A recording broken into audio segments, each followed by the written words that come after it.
Summer holidays வந்தாச்சு, நம்ம GT ஹாலிடேஸும் வந்தாச்சு.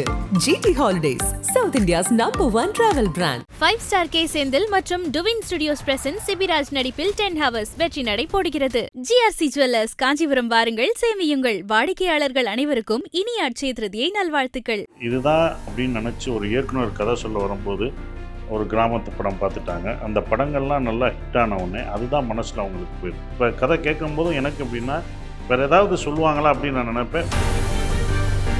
ஒரு ஹீரோ வந்து ஒரே ஸ்டீரியோ டைப்பாக அதே இதை பண்ணாமல் வேறு வேறு நல்ல கதைகளுக்குள்ளே அவங்க போகணும் அப்படின்ற ஒரு விஷயம், அது மாற்றம் வந்துடும், கண்டிப்பாக வரும். ஏன்னா இதில் எனக்கு ரொம்ப பிடிச்சது வந்து அமீர் கான் சார் வந்து எனக்கு இந்தியாவிலே எனக்கு பிடிச்ச ஒரு நடிகர்னால் அவரை எனக்கு ரொம்ப பிடிக்கும். ஏன் பிடிக்குது அப்படின்னா ரொமான்ஸ் அதெல்லாம் ஏன் சொல்கிறேன், அதை அவங்க பார்க்கட்டும். சிம்ரன் மேனமுக்கும் எனக்கும் ரொமான்ஸ். க்யூட்டாக பெர்ஃபார்ம் பண்ணிருக்காரு. அவரையும் ஒரு ரோல் பண்ணியிருக்காரு படத்தில், சொல்லமான்னு தெரியல. பட் என்னன்னா சொல்லியாச்சு, சொல்லலாம், சொல்லியாச்சு. சார் இப்போ நிறைய படங்கள் பார்ட் 2 வந்துட்டு இருக்கு. ஸோ சுப்பிரமணியபுரம் பார்ட் 2 ஐடியா இருக்கா, வருமா? ஓவராலாக ஒரு feel good comedy drama. So இதுதான் இந்த படத்தோட ஜானர். அழுக வைப்பீங்களா படத்தில்? இல்லை, அவங்க சிரிக்க வைப்போம். இப்போ சிரிக்கிறீங்களா, இந்த சிரிப்பு படம் ஃபுல்லாக வச்சுருப்பாரு. சினி உலகம் நேயர்களுக்கு வணக்கம், எல்லாருக்கும் வணக்கம். எப்படி இருக்கீங்க? நல்லா இருக்கும். ஓகே, தெரியுது, ரொம்ப அழகாக இருக்கீங்க பார்க்க 3 பேருமே. ஸோ ஃபர்ஸ்ட் ஆஃப் ஆல் டேரக்டர்கிட்ட தான் என்னோட ஃபஸ்ட்டு கேள்வி. டூரிஸ்ட் ஃபேமிலி டைட்டில் டீசர் பார்த்தப்போ வந்து ஒரு என்ன சொல்கிறது, ரொம்ப டிஃப்ரெண்ட்டாக ரொம்ப ஃபன்னாக இருக்கும் இந்த ஃபிலிம், கண்டிப்பாக ஒரு பக்கா என்டர்டைன்மெண்ட் அப்படின்னு சொல்லிட்டு படம் ரிலீஸ் ஆகிறதுக்கு முன்னாடியே ஓவர் எக்ஸ்பெக்டேஷன் நிறைய பேர்கிட்ட வந்துருச்சு. தென் இப்போது ஓவர் எக்ஸ்பெக்டேஷன் வருதுன்னா ஒன்று வந்து நமக்கு சந்தோஷமாக தான் இருக்கும், வா பயங்கரமாக ரீச் ஆகுது அப்படின்னு. அதை தாண்டி ஒரு பயம் வரும். இப்போ இந்த எக்ஸ்பெக்டேஷனை நான் ஃபுல்ஃபில் பண்ணணும் அப்படின்ற ஒரு கட்டாயம் உங்களுக்கு இருக்கும். ஸோ உங்களுக்கு எப்படி இருக்குது இப்போ அந்த டைமில்? அது நீங்கள் சொன்ன மாதிரி உண்மை தான், அது பயமாக தான் இருந்துச்சு. அண்ட் ஏன்னா எல்லாருமே நல்ல ரீச்சு, எல்லாருமே அதை வந்து சொல்லும்போது உள்ளுக்குள்ள ஒரு பயம் இருந்துச்சு. ஓகே, இதை நம்ம எல்லாருமே சாட்டிஸ்ஃபை பண்ணிடணுன்ற ஒரு பயம் இருந்துச்சு. ஆனால் இப்போது எல்லோரும் படம் பார்த்துட்டு எல்லோரும் வர ரிவ்யூஸ் எல்லாமே நாங்கள் பார்த்ததுக்கப்புறம் ஓகே சாட்டிஸ்ஃபை பண்ணிவிடுவோம் அப்படின்ற ஒரு நம்பிக்கையில் ஓடிக்கிட்டு இருக்கோம். ஓகே சார், டைட்டில் டீசர் பார்க்கும்போது உங்களுடைய கேரக்டர் இது வரைக்கும் நாங்கள் பார்க்காத சசிகுமார் சாரை இதில் பார்த்துருக்கோம், நிறைய பேர் சொல்லியிருப்பாங்க இது. ஸோ அந்த கேரக்டருக்கான ப்ரிப்பரேஷன் அப்படின்றது என்னவா இருந்தது சார் உங்களுக்கு? ஒரு ப்ரிப்பரேஷனும் பண்ணல, ஒன்றும் கிடையாது. அதான் உண்மை. அதுக்கான காரணம் அப்படி தான். அது நல்லா பண்ணியிருந்தேன்னா அது வந்து இயக்குனரை தான் சார், ஏன்னா அவரை மாதிரி தான் நான் பண்ணேன். அது நல்லா பண்ணலாட்டி தான் என்ன சார், பட் நல்லா பண்ணியிருந்தேன்னா அது நீங்கள் பிடிச்சிருக்கு, டிஃப்ரெண்ட்டாக இருக்குது அப்படின்னு சொல்கிறது எல்லாமே அவரை இமிட்டேட் பண்ணேன்.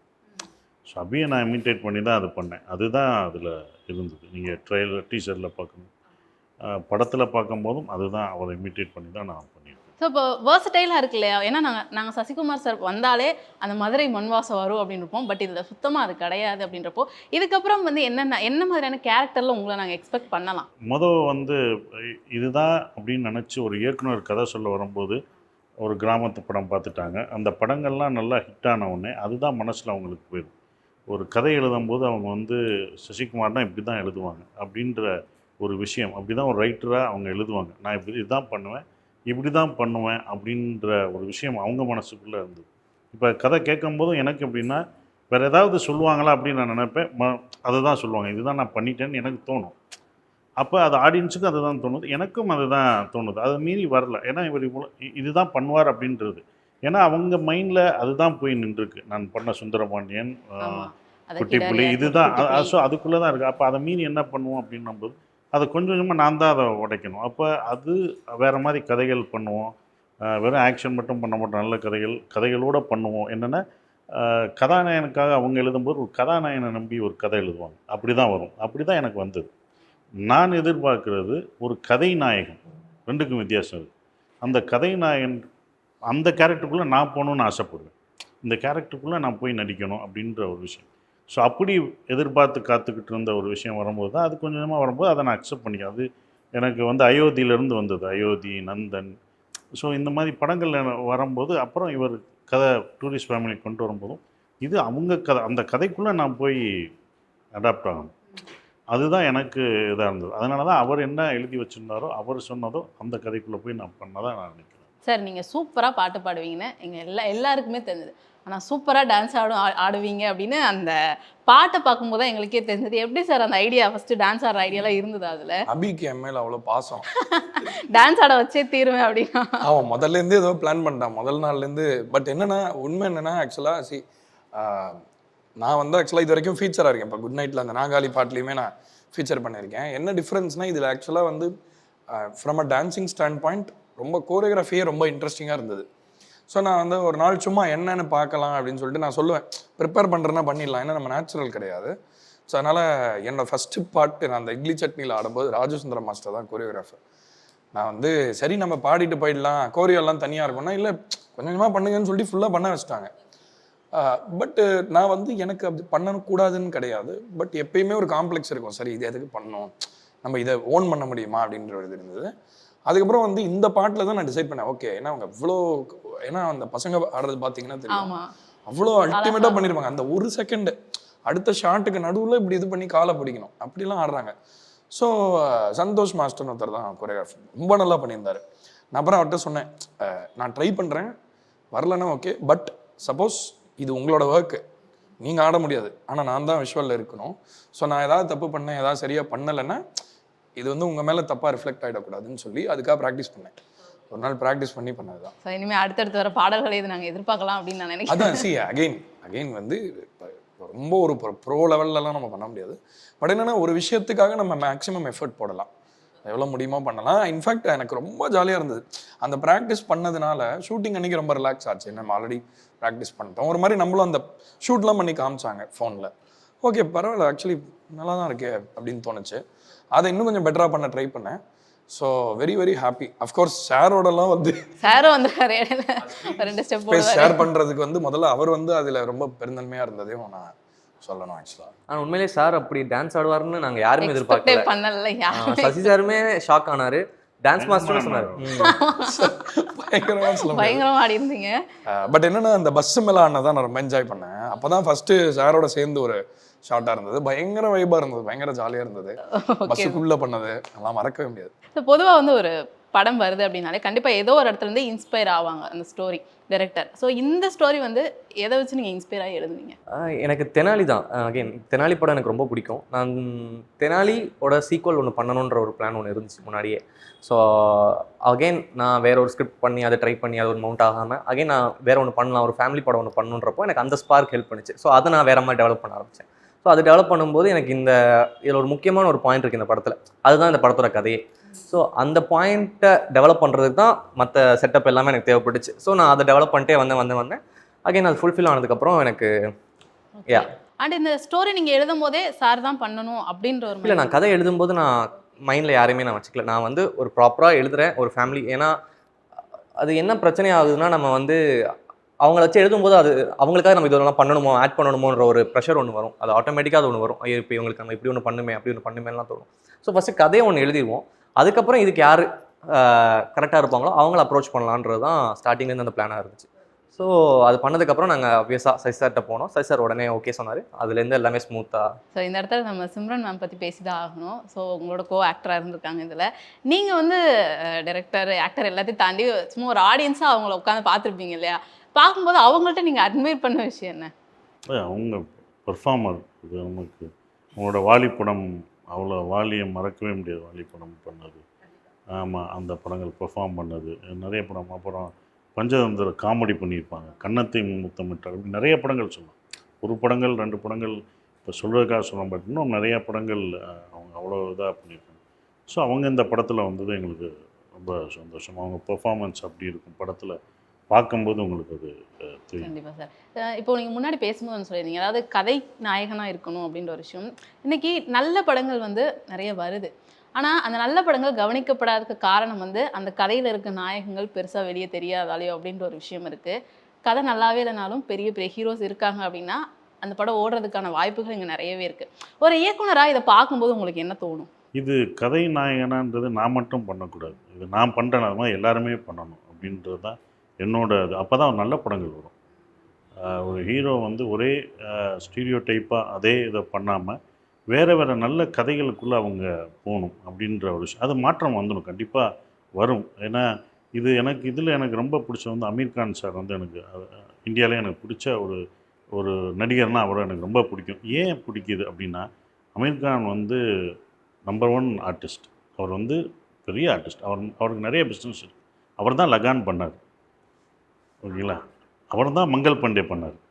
அவர் ஒரு முயற்சி பண்ணாலையும் அந்த பிஸ்னஸ்க்கு அவர் பண்ணும்போது அப்படி ஒவ்வொரு நடிகர்களும் அப்படி அவங்களுக்காக ஒன்று ஒன்று பண்ணும்போதும் நீங்கள் கமர்ஷியலாக என்ன வேணால் கமர்ஷியலாக தான் சொல்கிறேன், எல்லாமே கமர்ஷியலுக்கு தான் எடுக்கணும். அது இந்த மாதிரி படங்கள் பண்ணும்போது இன்னும் பெரிய நடிகர்கள்லாம் அது பண்ணும்போது அது வந்து உங்களுக்கு வரும். எனக்கு அந்த விதத்தில் அமீர் கானை இப்போ வரைக்கும் எனக்கு பிடிக்கிற அமீர் கான் சார் எனக்கு ரொம்ப பிடிக்கிற காரணம், இப்போ வரைக்கும் ஒரு முயற்சி எடுத்துக்கிட்டே தான் இருப்பார். அவர் படங்கள் வேறு ஒரு வித்தியாசமாக வந்துட்டுருக்கும். ஸோ அவருக்கு அந்த பிஸ்னஸ் இருந்துமே அவர் வந்து அந்த முயற்சியை பண்ணி ஒன்று பண்ணிட்டு பண்ணுவாங்க. அதனால தான் அவரால் அவர் இத்தனை படங்கள் பண்ணனா நிறைய படங்கள் சொல்ல முடியுது. தில் ஜாத்தா ஹே வரைக்கும் இப்போ எல்லா படமும் பண்ணிகிட்டு இருக்கும்போது, ஸோ அந்த மாதிரி பண்ணும்போது அது நல்ல படங்கள் வரும். எல்லாருமே அது பண்ண வந்துடும், அது மாறிடும் வந்துடும். படங்கள் ஓடுறதை பொறுத்து தான் இருக்குது. அந்த மாதிரி படங்கள் அக்செப்ட் பண்ணி போகும்போது கண்டிப்பாக வந்து இப்போ இந்த படம் அக்செப்ட் பண்ணுறதுன்ற விஷயம், ஸ்டோரி கேட்கும்போது நீங்கள் வந்து ஸ்டோரி கேட்கும்போது இது நல்ல ஸ்டோரியாக இருக்குது, இது நம்ம பண்ணுறோம் அப்படின்னா இது கண்டிப்பாக மக்கள்கிட்ட போய் பயங்கரமாக ஒரு ரீச் ஆகும் அப்படின்ற ஒரு விஷயம் வச்சு நீங்கள் பண்ணியிருப்பீங்க. பட் ஆஃப்டர் அந்த படம் ரிலீஸ் ஆனதுக்கப்புறம் ஏதோ ஒரு சில காரணங்களால் அது கரெக்டாக ரீச் ஆகாமல் போயிருக்கலாம். அப்படி என்ன படம் நீங்கள் நினைக்கிறீங்க? நிறைய படங்கள் இருக்குது, நம்ம ப்ரிடிக்ட் பண்ணவே முடியாது. நமக்கு பிடிச்ச படங்கள் ஆடியன்ஸோட அது ஒட்டாமல் போகும். நம்ம இப்படி வரும்னு நினைப்போம், அப்போ வரும்போது மாறிடும். இது நம்ம ப்ரிடிக்ட் பண்ணால் நான் நல்ல படமாக தான் பண்ணிகிட்ருப்பேன், எல்லா படமும் சக்ஸஸ் பண்ணிகிட்ருக்கலாம். இது யாருனாலையும் ப்ரிடிக்ட் பண்ண முடியாது. வெள்ளிக்கிழமை தான் நமக்கு தெரியும் ஆடியன்ஸோட மூடு என்னவா இருக்கும் அப்படின்றது. அந்த வருத்தம் உங்களுக்கு இருக்குமா? இது நல்ல படம் அது இருக்கும், ஒரு எல்லாருக்குமே. நம்ம இப்படி ஒரு முயற்சி பண்ணோம், அது இதாகிடுச்சு, சரி அடுத்து நம்ம ட்ரை பண்ணோம், ஸோ அடுத்து வேறு ஒன்று ட்ரை பண்ணுவோம் அப்படின்ற ஒரு விஷயம் வந்துட்டுருக்கோம். அடுத்ததை நோக்கி நம்ம பயணிச்சு இது பண்ணுறோம், அப்படி தான். ஓகே, ஸோ இந்த படம் வந்து ஓவராலாக வந்து ஒரு ஃபேமிலி அப்படின்றப்போ டீசர் பார்க்கும்போது ரொம்ப ஃபன்னாக இருக்குது, பட் ஃபேமிலியாக பார்க்கும்போது உள்ள எமோஷன் நிறையா இருக்குமோ அப்படின்ற ஒரு கேள்வி வருது. இது ஓவராலாக என்ன மாதிரியான ஒரு ஃபிலிமாக இருக்கும்? இது ஓவராலாக ஒரு feel good comedy drama. So இதுதான் இந்த படத்தோட ஜானர். நீங்கள் வந்து அழுக வைப்பீங்களா படத்தில்? இல்லை, அவங்க சிரிக்க வைப்போம். இப்போ சிரிக்கிறீங்களா, இந்த சிரிப்பு படம் ஃபுல்லாக வச்சுருப்பார், அதுதான் ஃபுல்லாக இருக்குது. ஆக்சுவலி அதில் எங்களுக்கு நிறைய நம்பிக்கை இருக்குது. டீசர் பார்க்கும்போதே நம்பிக்கை பயங்கரமாக வந்துருச்சு, இது ஒரு பயங்கரமாக இருக்கும். அது எல்லாமே கதைக்குள்ளே இருக்கிற காமெடியாக மட்டும்தான் இருக்கும். நம்ம வந்து எக்ஸ்ட்ராவாக ஒன்று பண்ணி சிரிக்க அந்த மாதிரி இல்லாமல் அது கதையோட அந்த காமெடியை கதையை மூவ் பண்ணுறதுக்கு தான் ஹெல்ப் பண்ணுமே தவிர, இட்ஸ் நாட் லைக் நம்ம வேற ஒரு சம்மந்தமே நம்ம ஒரு காமெடி ஒன்று பண்ணுறோம் அப்படின்னு இல்லாமல் அது கதைக்குள்ளேயே இருக்கிற காமெடி தான். அண்ட் நீங்கள் எதிர்பார்த்த மாதிரி டூரிஸ்ட் ஃபேமிலி உங்களை அழுகவும் வைக்கும். இட்ஸ் நாட் ஜஸ்ட் ஃபுல்லாக சிரிச்சுட்டே இருப்பீங்க அப்படின்னு இல்லை, அது உங்களை வந்து அழுகவும் வைக்கும். அண்ட் அந்த அழுகை வந்து ஒரு சந்தோஷத்தோட அழுகையாக தான் இருக்குமே தவிர உங்களை ரொம்ப அப்படியே உருக்கி அந்த ஒரு இது இல்லாமல் உங்களை ஒரு சந்தோஷத்தில் ஒரு அழுகை வரும்ல எப்போவுமே.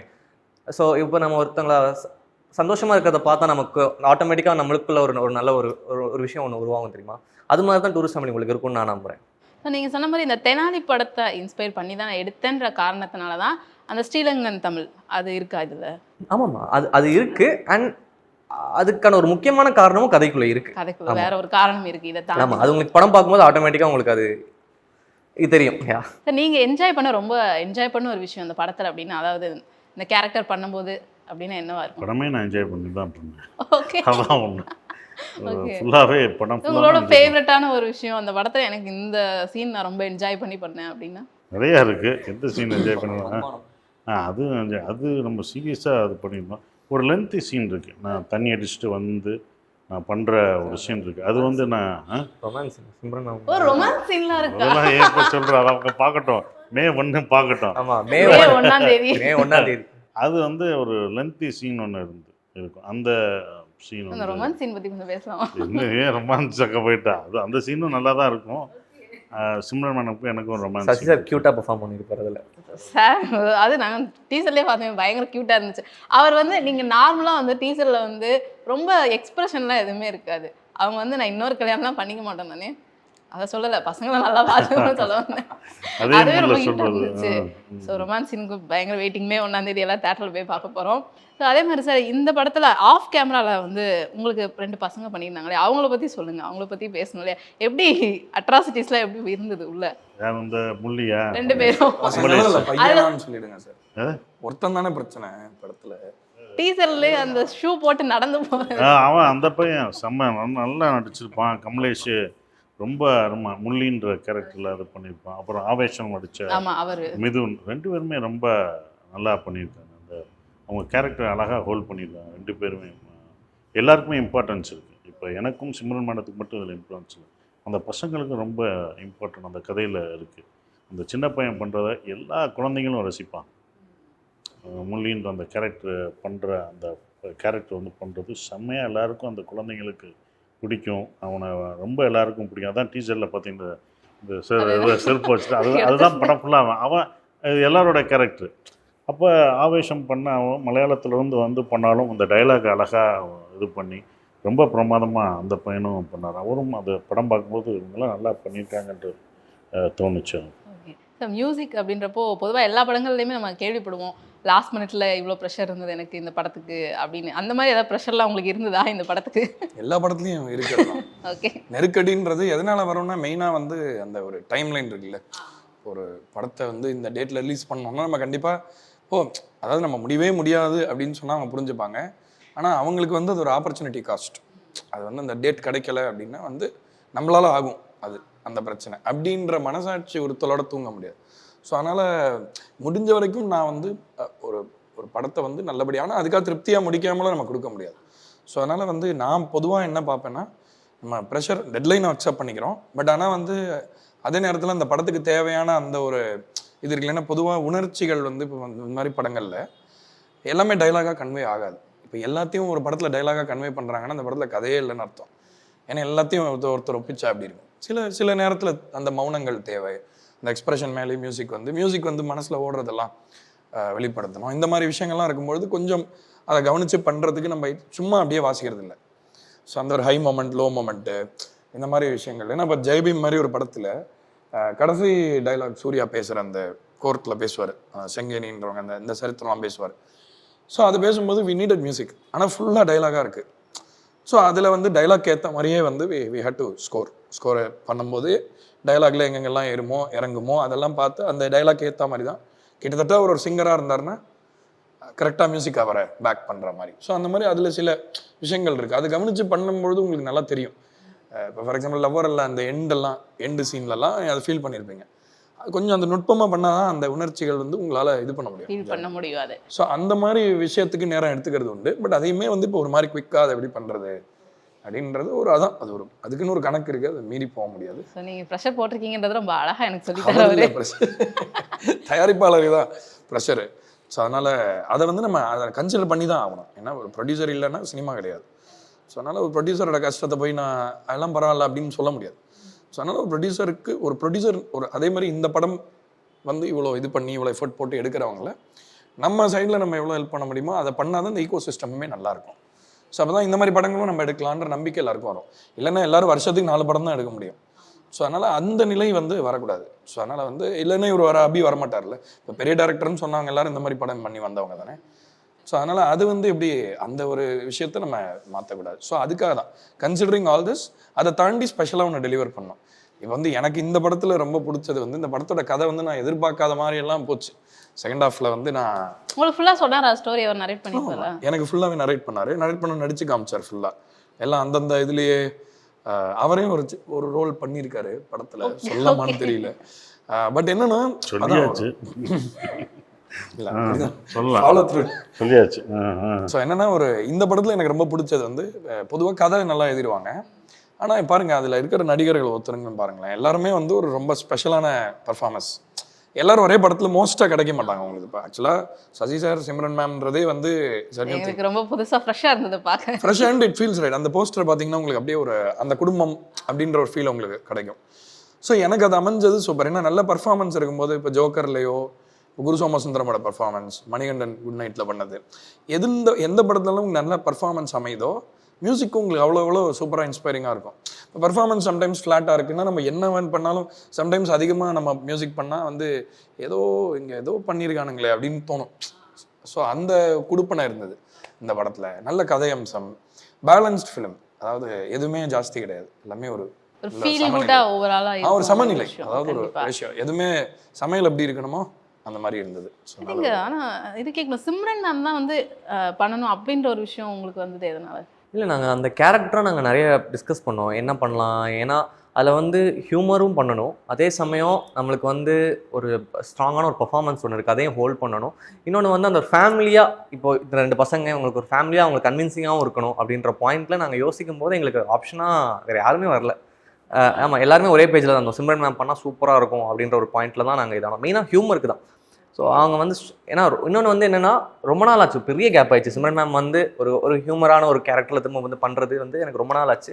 ஐ mean it's not like fully அதை வந்து ஒரு ஹியூமரான கேரக்டர் அப்படி கிடையாது, பட் அதுவும் அது ஒரு லேயராக இருக்குது.